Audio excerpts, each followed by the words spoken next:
तो आज हम लोग यहाँ पर देखने वाले हैं बीएससी फर्स्ट ईयर या फिर फर्स्ट सेमेस्टर का मोस्ट इंपोर्टेंट क्वेश्चन, वो भी बीएससी कंप्यूटर साइंस का। तो यहाँ पर जितने भी यूपी की यूनिवर्सिटी है आप लोग वहाँ की देख सकते हैं। प्लस अगर आप लोग एमपी यूनिवर्सिटी से आते हैं फिर महाराष्ट्र यूनिवर्सिटी से आते हैं, अगर आपके सिलेबस में प्रॉब्लम सॉल्विंग यूजिंग कंप्यूटर है या फिर आपका यहाँ पर कंप्यूटर फंडामेंटल टॉपिक्स है तो आप लोग इस वीडियो को लास्ट तक देखिएगा। तो चलिए हम लोग एक एक करके पूरे टॉपिक्स को देखते हैं। तो यहाँ पास आपका आता है पहला यूनिट। तो पहले यूनिट में आपका पहला क्वेश्चन है आपका कैरेक्टराइज ऑफ कंप्यूटर, यानी कि आप लोगों को यहाँ पर कंप्यूटर के जो मुख्य विशेषताएं हैं उनके बारे में आपको बताना है। एंड यहाँ पर आपको बताता जाऊंगा कि क्वेश्चन यहाँ पर कैसे पूछे जा सकते हैं।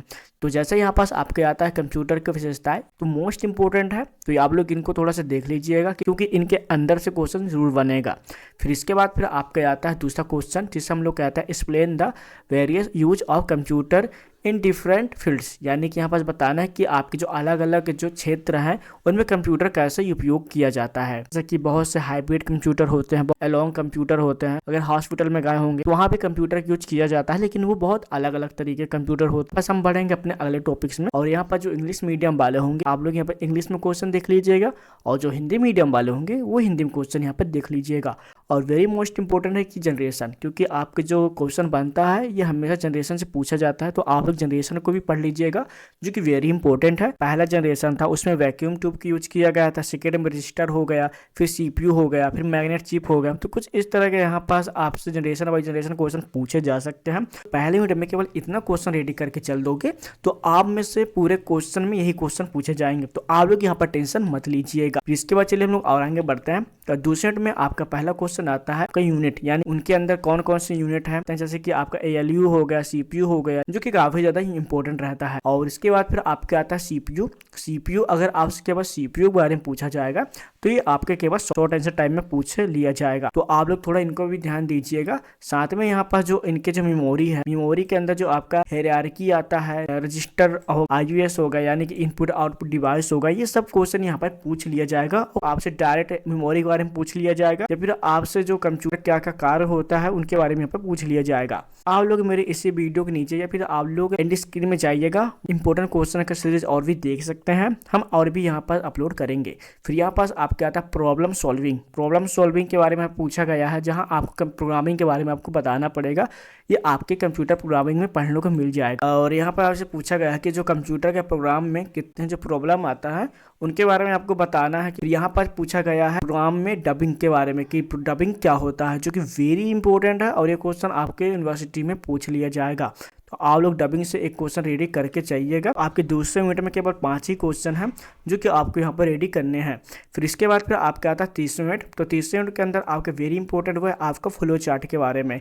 फ्लो चार्ट एक ऐसा टॉपिक्स है जो कि हमेशा यहाँ पर पूछता आ रहा है, या तो आपको वेरी शॉर्ट आंसर टाइम में पूछ लिया जाए और लॉन्ग में भी क्वेश्चन यहाँ पर पूछे जा सकते हैं, लेकिन यहाँ पर एक क्वेश्चन और पूछ लिया जाएगा, वो है यहाँ पर एल्गोरिदम के बारे में, जहाँ आपको फ्लो चार्ट और एल्गोरिदम के बारे में यहाँ पर बताना होगा, तो बहुत ज़्यादा इंपॉर्टेंट हो जाता है। तो आप लोग इन दोनों टॉपिक अच्छे तरीके रेडी कर लीजिएगा जो कि वेरी इंपॉर्टेंट है आप लोग के लिए। यहाँ पास वेरी इंपॉर्टेंट एक ये है टॉप डाउन और बॉटम अप अप्रोच के बारे में, या फिर आप कह सकते हैं प्रोग्रामिंग मैथोलॉजी के बारे में, जो कि वेरी इंपॉर्टेंट है। और तो ये क्वेश्चन डायरेक्ट आपसे लॉन्ग आंसर टाइप क्वेश्चन में पूछ लिया जाता है, तो आप लोग इन टॉपिक को अच्छे तरीके से रेडी कर लीजिएगा।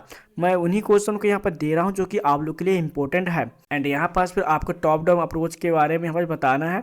अगर आप लोग टॉप डाउन अप्रोच को अच्छी तरीके से आप लोग कर लोगे तो इजिली यहाँ पर इनका क्या क्या लाभ होते हैं, क्या हानियाँ होती है, वो आपको इजीली यहाँ पर पता रहेगा। तो आप लोग यहाँ पर टेंशन मत लीजिए, बस आप लोग इनके बारे में समझ लीजिएगा, फिर आप लोग ऑटोमेटिक यहाँ पर लिख सकते हैं।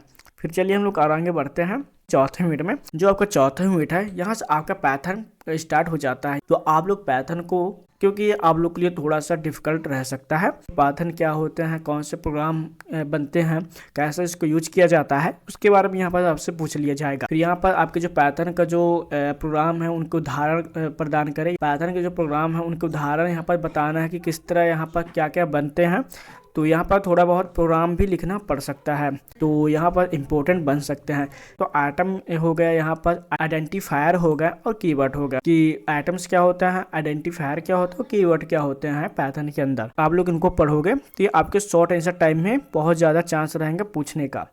फिर इसके बाद चलिए हम और आगे पढ़ते हैं। तो फिर इसके बाद फिर आता है पाइथन के इंटरप्रेटर की भूमिका के बारे में। उनके बारे में आपको यहाँ पर थोड़ा सा बताना है। अगर आप लोग प्रोग्रामिंग अच्छी तरीके से समझोगे तो इजीली होगा, तो अच्छी तरीके से यहाँ पर आंसर शीट में करके आओ। अगर आपको ये काफी ज्यादा हार्ड लग रहा होगा, लेकिन आप लोग इनको पढ़ोगे आप लोग के लिए बहुत ज्यादा ये ईजी रहेगा। फिर इसके बाद फिर आपका आता है पाइथन के अंदर जो आपका कैलकुलेटर होता है उनको कैसे यहाँ पर यूज किया जाता है। तो उनके बारे में आपको यहाँ पर बताना है कि समझाइए कि पाइथन को कैसे कैलकुलेटर के रूप में यहाँ पर उपयोग किया जाता है। तो या ऐसे इस तरह क्वेश्चन पूछे जा सकते हैं, या फिर थोड़े बहुत क्वेश्चन जो है घुमाकर दिया जाएगा। तो आपका आता है 5वां यूनिट। चौथे यूनिट में हम लोग केवल 5 ही क्वेश्चन देखेंगे जो कि वेरी इंपॉर्टेंट है। 5वें हम लोग यहाँ पर देखेंगे अपना दैट तीसरा क्वेश्चन जो कि इंपॉर्टेंट है ही।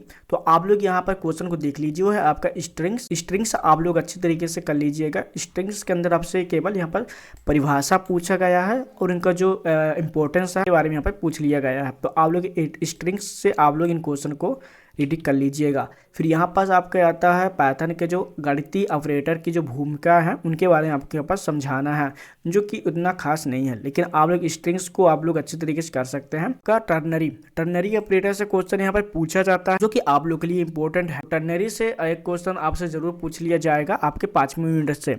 तो यहाँ पर आप लोग इनको देख लीजिएगा। आप लोग इनके जो कॉन्सेप्ट है आप लोग इनको क्लियर करोगे तो इजीली आपको समझ में आ जाएगा। फिर यहाँ पास हम लोग देखेंगे अपना इंक्रीमेंट और डिस इंक्रीमेंट। ये वेरी इंपॉर्टेंट ऑपरेटर्स होते हैं पाइथन में। तो पाइथन के अंदर जो इंक्रीमेंट क्या होते हैं, कैसे यूज किया जाता है, इनका क्या उपयोग होते हैं, उनके बारे में आपको यहाँ पर थोड़ा सा बता देना है, क्योंकि ये इंपॉर्टेंट बनते हैं। अगर आप लोग कंप्यूटर में कोई भी स्टडी करोगे तो वहाँ आपसे इंक्रीमेंट और डिक्रीमेंट जरूर पूछा जाता है, तो आप लोग इनको रेडी कर लीजिएगा। फिर हम लोग यहाँ पर देखेंगे बिटवाइस ऑपरेटर के बारे में, जो कि इतना इंपॉर्टेंट यहाँ पर नहीं लगा, बट यहाँ पास पूछा जा सकता है, तो आप लोग इनको भी रेडी कर सकते हैं। देखेंगे अपना 6वां, और हम लोग एक एक करके पूरे क्वेश्चन को अच्छी तरीके देखते जा रहे हैं। तो आई होप कि आप लोग यहाँ तक वीडियो को देख लिए होंगे।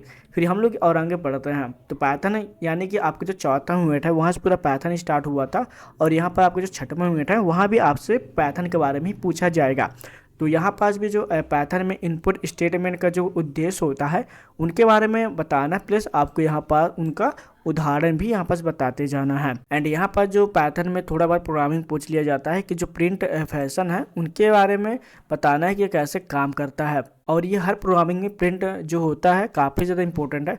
अगर आप लोग सी पढ़े होंगे या फिर प्लस पढ़े होंगे तो वहाँ भी प्रिंट का काफ़ी ज़्यादा, इसी तरह आपसे और भी क्वेश्चन पूछ लिया जाएगा। जैसे कि यहाँ पर पाइथन में जो वाइल लूप होता है वेरी इंपॉर्टेंट होता है, क्योंकि जो लूप्स हैं उनसे भी क्वेश्चन बनते हैं।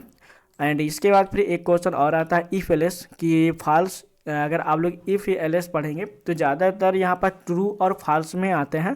फिर यहाँ पर आपको बताना है कि explain the purpose of the break statement in loop, यानी आपको बताना है कि लूप में ब्रेक स्टेटमेंट का उद्देश्य समझाइए, और यहाँ पास आपको क्या उदाहरण बता देना है। साथ में यहाँ पर जो कंटिन्यू आता है, कंटिन्यू एक जैसा ब्रेक होता है उसी तरह एक कंटिन्यू स्टेटमेंट भी होता है, तो आप लोग उनको भी रेडी कर लीजिएगा। फिर हम लोग और आगे बढ़ते हैं। यहाँ पास हम लोग देखें अपना लास्ट यूनिट जो कि आपका 7वां यूनिट है, यानी कि पाइथन में स्ट्रिंग कैसे यहाँ पर मैनिपुलेशन किया जाता है का मेथड होता है, यूज किया जाता है, तो उनके बारे में यहाँ पर थोड़ा बहुत बता देना है। क्योंकि आपके जो बुक्स होते हैं तो उनमें बहुत सारे क्वेश्चन होता है जो कि आपको समझने में बहुत ज़्यादा प्रॉब्लम आता है। अगर आप लोग केवल इन टॉपिक को अच्छी तरीके से पढ़ोगे तो इजीली आप लोग समझ में आ जाएगा। फिर हम लोग यहाँ पास और देख लेते हैं। तो पाइथन में यहाँ पास आपको लिस्ट बताना है, और इनके बारे में आपको बताना है कि कौन कौन सा ऐसा लिस्ट है जो काफ़ी ज़्यादा एडवांटेज यानी कि उनका लाभ होता है। पहला सेमेस्टर है, आप कह सकते हैं कि कुछ ही हद तक आपसे कंप्यूटर के बेसिक नॉलेज पूछा जाएगा, वरना यहाँ पास पूरा लास्ट यूनिट तक पाइथन के बारे में पूछ लिया जाएगा। और एक और इम्पोर्टेंट क्वेश्चन हम लोग बात कर लेते हैं, वो है आपका टम्पल्स के बारे में। और आपका जो ट्यूपल्स है ये आपके प्रीवियस क्वेश्चन पेपर में भी आ चुके हैं। तो ऐसे क्वेश्चन में पूछ लिया जाता है कि ट्यूपल्स क्या है, इनमें से जो उनकी जो लिस्ट है उनके बारे में आपको यहाँ बताना है, जो कि वेरी इंपॉर्टेंट है। प्रोग्राम हम लोग बनाते हैं उनमें शब्दकोश यानी डिक्शनरी काफ़ी ज़्यादा उपयोग वहाँ पर होता है आपको समझने के लिए और प्रोग्राम में हेल्प करने के लिए। फिर यहाँ पास आपका आता है modular programming using. Modular programming है उसका कैसा हम लोग यहाँ पर यूज करेंगे, उनका कैसा इस्तेमाल किया जाएगा और उनका क्या एडवांटेज है उनके बारे में यहाँ पर बताया जाएगा। आई नो कि आपको इन इंपॉर्टेंट क्वेश्चन से आपको समझ में आ गया होगा किस तरह यहाँ पर क्वेश्चन आपसे पूछ लिया जाएगा, और इनके अंदर से भी जो क्वेश्चन होंगे थोड़ा बहुत पूछ लिया जाएगा, बाकी पैटर्न से आने वाले हैं, तो आप लोग इनको अच्छे तरीके से कर लीजिएगा। तो मिलते हैं चलिए नेक्स्ट वीडियो में, जब तक के लिए जय हिंद, बाय बाय।